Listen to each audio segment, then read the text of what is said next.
Seoul says that it respects the conclusions of a safety review by the International Atomic Energy Agency, which approved Japan's plan to discharge treated radioactive water into the sea. But not everyone shares the South Korean government sentiment. CNA's Lim Yun-suk tells us more.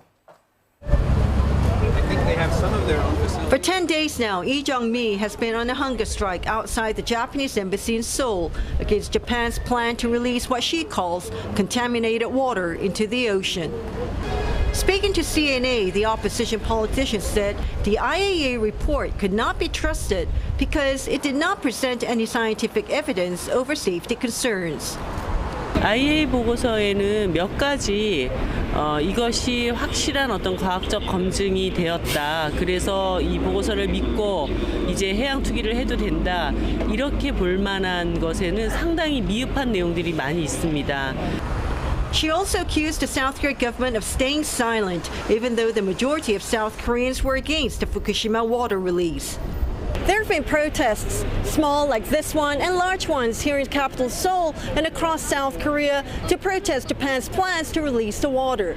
In fact, a survey conducted last month showed that more than 85% of South Koreans opposed Japan's plan to release the water, and about 7 out of 10 of them said they would think twice before consuming seafood in the future.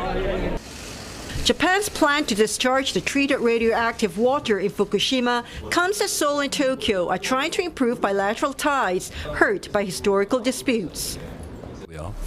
다만 당에서도 또 말씀을 드린 걸로 알고 있는데 기본적으로 이제 IAEA가 국제적으로 합의된 권위 있는 기관이기 때문에 거기서 내린 거에 대해서 존중한다는 정부의 기본 입장은 그 전부터 말씀을 드려왔었고 이번에 다 같은 것이고요. South Korea sent its own experts to Fukushima in May, and the government says it expects to share its own findings soon. 우리 자체 지금 검토 작업이 지금 2년째 진행 중입니다. 그래서 그 작업이 지금 아까 말씀드린 대로 지금 막바지 단계에 있고 그걸 최종 발표를 드릴 때 IAEA 보고서에 대한 심층 분석한 내용도 같이 설명을 드릴 거기 때문에 조금만 좀 기다려 주시면 좋겠습니다. Currently, South Korea has a ban on imports of Japanese food products from areas around the Fukushima nuclear plant. Japan has called on the South Korean government to lift the ban, but South Korea says the import ban will stay until worries over contamination issues ease.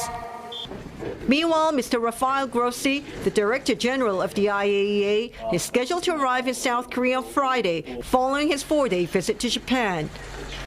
He is expected to explain more about the IAEA's final report on this issue and meet with South Korean officials, including Foreign Minister Park Jin. Im Yun-suk, CNA, Seoul.